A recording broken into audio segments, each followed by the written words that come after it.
This is day 479 of the Arukh HaShulchan Yomi. If you like sponsor upcoming Shir or more of the Arukh HaShulchan Yomi, please contact me directly. It would be very greatly appreciated. Today we're doing Siman Shin Ches, Sif Dalet to Sif Chav, and of course the middle Dina Muktzah. Yudalet, Isa B'Yushalmi, Perak Dalet, Beitza, okay. The Mitzudos Hayuprusos Bechama, when nets for catching animals and such like were spread in the sun, and they would get ruined because of the heat. They are Klisha Malachtam Isser, of course, because they're used for trapping animals. The Asa Mecham Letzel, and you can't move them from sun to shade. Vishalulu Rab Mala, so they asked Rab what to do with them. He said,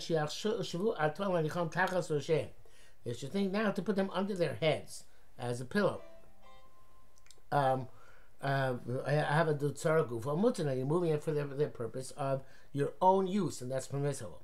From this we learn shekol melachto leiser. Probably should be shekol. Well, I guess shekol. The anything which is melachto leiser.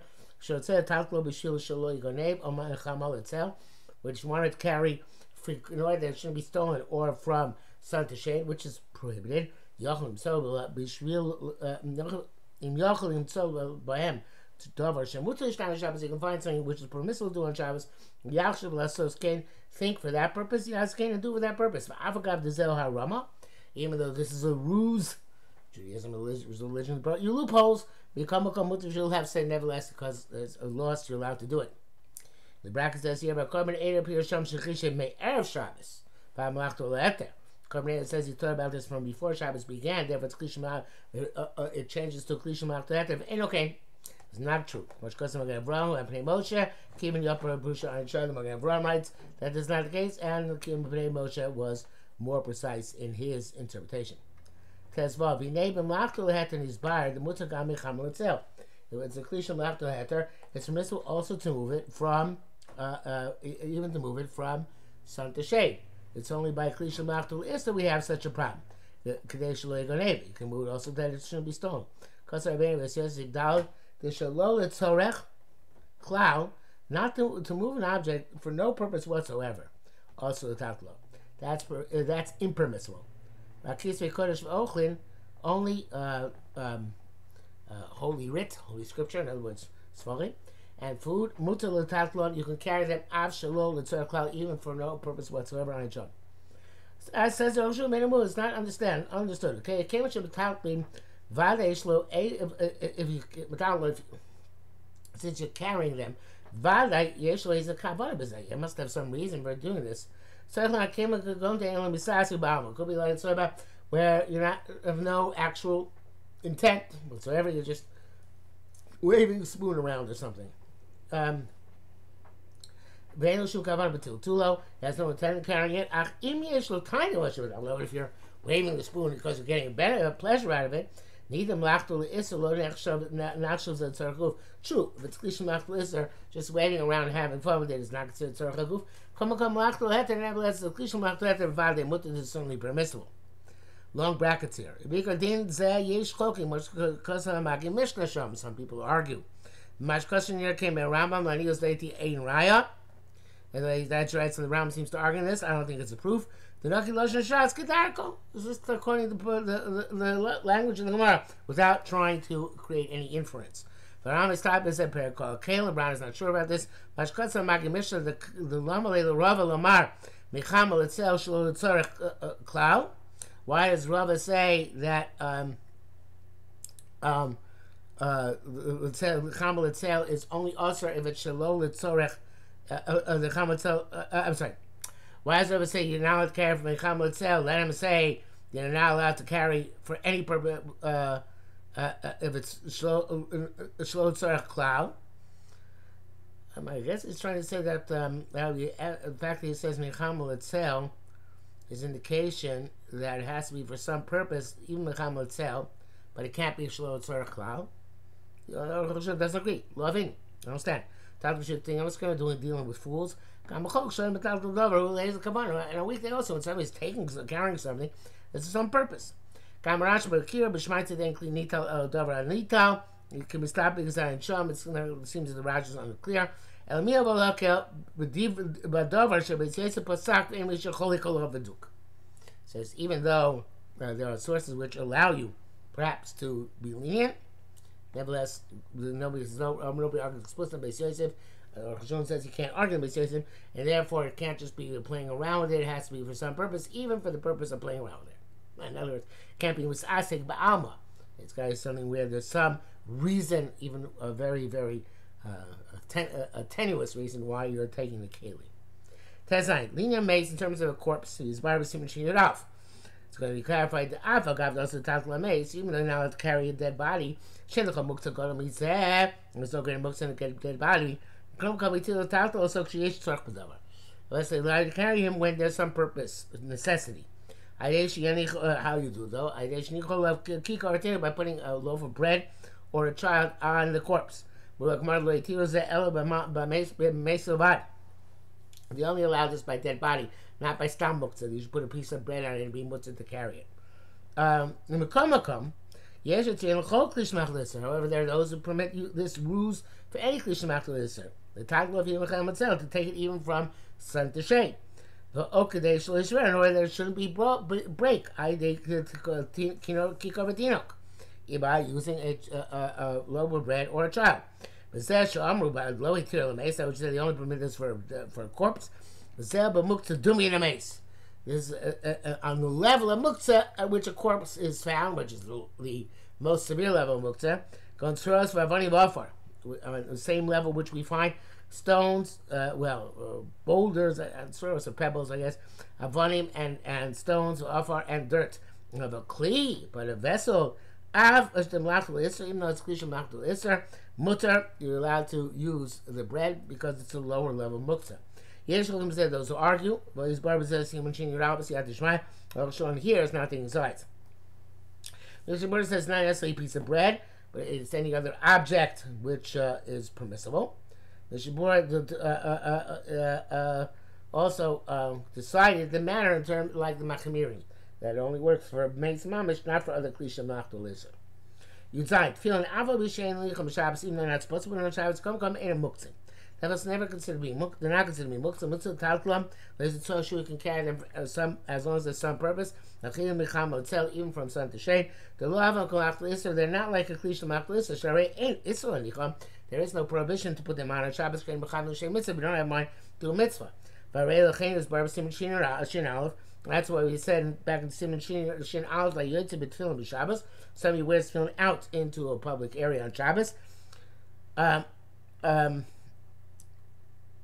Chayiv is not liable. Mishum Dei D'Zel Derech Mabush is wearing something. Like Eno Kikzvei Kosh Mutzah Talklam Shelo Tzarech Klal. They're not like Sfarim. They're allowed to take them for no purpose whatsoever. Kosh Kabbalah Tesla, like we just saw a few moments ago. Tefillin Eno Kain, so it's not in that category. But anytime there's some need for it, mutter is permissible. Some say the king, these barbers, since we learned also in Nicham B'Shabbos Yontif, and Allah put him on Shabbos Yontif, probably din Klisha Machtul Isser. It is a Klisha Machtul Isser. But any mutter it can't be moved except for its own usage and its place. And that's the Taz. But he said, that's the case you only had to be if you needed to sit there or something. The Tzor Gufa Lo Shai B'Tefillin Kavan try to come up with the idea of Tzor Gufa and Shai put films since the whole purpose is put them on and you're not putting them on. So, that's an interesting thing. He says that the Tzor Gufa is that they should keep you safe from demonic forces. Okay, I didn't know there was he uses its film. Anyway, back to Oshun. He's seen some relies on the first opinion, doesn't lose. In other words, to consider them as if they are Klisha Machtul Het, at least for the purpose of moving them when necessary. The Mishnah also says that at least in Mokom Atchak, one can be lenient. Oshun continues, the lokim nema de muktzim machmas chesron kis. If they're not a Klisha Machtul Het in some way, shape, or form, they should be muktzim machmas chesron kis. Because they're very expensive. The Avadi copyright are very meticulous not to use them for other purposes. Avadi came to the Dam Kis Kursh, but since they are like Sfarim, Elam Shem Muktzah Cloud, they don't have the name Muktzah altogether. Megillah says Ganki in a Muktzah, Miguel says it's also not muksa abishen korim but Shabbos because I'm putting even though we don't read it. We're putting those on Shabbos. So come arekis ve'kodesh. It is a sefer, like a sefer. Yes, we show the pre-chodesh evidently answers from there Yosel Heter, and it seems more reasonable to be matter like evidently that Elio Rabba does. This will be clarified further. Lulav esrog b'Shabbos have a muktzah. Lulav and esrog muktzah, even though esrog is a fruit. You shouldn't copy like much time with sim and tofresh ches because you're very meticulous in safeguarding it. The Mishnah Berurah writes that the lulav doesn't have the same keli at all. The Arukh HaShulchan will write in sim and tofresh ches that's hooked to mitzvah. In terms of esrog, the Mishnah Berurah sim and tofresh ches writes like the Ramah that actually you can move an esrog on Shabbos. And evidently, Arukh HaShulchan there, Tafresh Ches, actually does not hold like he does here. He is not consistent. And there it says that that you are allowed to move an esrog. That's because it's ultimately a fruit. Okay, back to Arukh HaShulchan. B'shofar l'shach kapid halei. The shofar does not, I guess, kapid halei is not so relevant because it's not so fragile. It's like any klisha machta l'isser. Mutar tzar kuva m'kom allowed to move it for its own purpose or for the purpose of using its space. The New York halak blank paper. Im eno matzil ksiva lo kapilei. If you don't specifically safekeep it for writing or you're not makbid on it, mutar b'til to allowed to carry it. The chatzos b'kli kinuach. You can use it to cover a vessel or to wipe something like yourself if necessary. But if you safekeep it for writing purposes, a copy of it and you're meticulous about it, and it's a false category of muktzah, machas, chesron, kis. It's considered to be as expensive since you keep it for that purpose. The kosh is a tilting now, it's carried. For kosh came yoros, and certainly papers, upon which reckonings are written, which you need to keep. Also, totally not allowed to move them. You should copy the lie because you're meticulous about them. But if it's past calculations, in other words, they're no longer relevant, or letters which are no longer necessary, you can use them to cover vessels or any other purpose. They're not muktzah. But that's only when you throw them to the garbage. If you threw the paper to the garbage, then that's that. They are no longer considered to have any significance that makes them like eitzim avonim, wood and stones. The Sarchiyim Erev Shabbos, then you have to, so to speak, resurrect them by designating them to be usage on Erev Shabbos. But tzitz is kshenim, but beggar having muktzah. Tzitz is when it's not in a garment. Also, it's considered muktzah, I guess, because you safekeep it for its mitzvah. Yud Ches. If that is claim a muktzah, you should know there are principles in muktzah. Now, the kli shemachtel isur leheter. So a vessel which is a tool which can use, or a vessel can be used for permitted and forbidden purposes. Having like that, we give it character of a kli shemachtel heter, something which is used for permitted purposes. When we allowed you to move something which is a kli shemachtel isur for the purpose of its use or its space's use, you don't have to put it down immediately when you move it from its place. Ella came and shows to be on the breast, it's only in your hand. You can take it to wherever you want. Put it down there. If you forgot that it's muktzah, then not to be other than therefore you took it in your hand. Put that wherever you want, once it's in your hand. The general principle is that once the muktzah in his hand, you can put it down wherever you want. He's not required to toss it out of his hand. This on the prohibition was to take it into your hand. You can also move muktzah by blowing on it. Also by kicking it. To kick it to another position. Also move it in with the backhandedly. Since it's tilted not in the proper way, it's not called tilted. And any muktzah you're allowed to touch, also only moving is forbidden. The Mishnah writes, when everyone says that we're touching it for the purpose of the object, such as you're putting a vessel on the muktzah kelit in order to safekeep it, you have to be careful not to touch it. The Gra, however, writes that you're allowed to touch it mutter no matter what, unless you're going to come to shake it, wobble it, by touching it. I remember years ago, I was a young lad. I read a Marcus Lehman novel. I forget which one it was, about the big crisis with Shabbos, whether the youngster would follow the father and touch the candlesticks, or the mother and wouldn't touch the candlesticks. And that gave me the impression you're not allowed to touch muktzah. But that's not the case. You're allowed to touch muktzah, actually. You're just not allowed to move muktzah. Only if it's, like it says in the next line, if it's going to move, wobble by the muktzah, such as a candle which is hanging in the air, then you can't touch it. Mutter. You're allowed to, it's not going to wobble. So you can touch a candelabra in Shabbat Knesset, which are in shul. Homeless are going to touch it. We're sitting on a table, or glued to the wall. Even with candles are burning it. The candles are aflame. You also touch a hot oven in which fire is burning. You also allowed to take something which is permissible, which is sitting on muktzah. But if it's not in muktzah, and even the muktzah is going to wobble a little bit, because that is tilted in that side. When you move muktzah indirectly, the person which you're allowed to take, that's okay. As we explain later. All these are staunch halachas. Brackets. Only that which we resided and when you're holding the muktzah in your hand, you have to move wherever you want. The Gdolim will say that's only by kelim shamlachto iser. A muktzah gemara, but real true muktzah like eitzim avonim, you have to immediately move it from your hand. Also say that it's only when you picked it up in a mutter way, not when you forgot and took the muktzah in your hand. But sounds like Arukh HaShulchan is not machna like either chumrah. Mishnah Berurah, however, let's see, brings down the halacha that when muktzah gemara, you immediately have to remove it from your hand. Your test. Any vessel which broke on Shabbos, mutatato, she bring allowed to carry the broken pieces.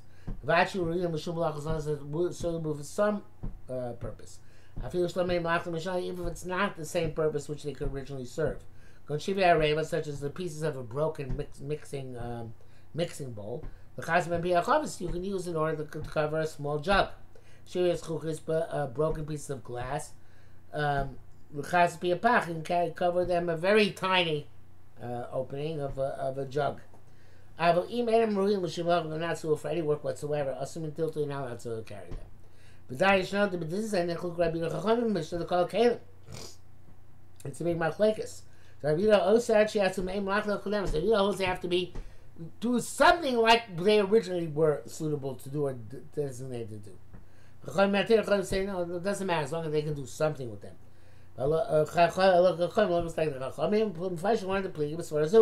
This is what they argue about. They mean this is nolad. That the broken pieces are nolad. They're going to speak born on Shabbos. But came with Erev Shabbos lois are real machazuk. It's such Erev Shabbos they're not suitable for this malacha. But inside no, it's not as if they're born this moment. It's if they were prepared already from before. They're prepared from before Shabbos.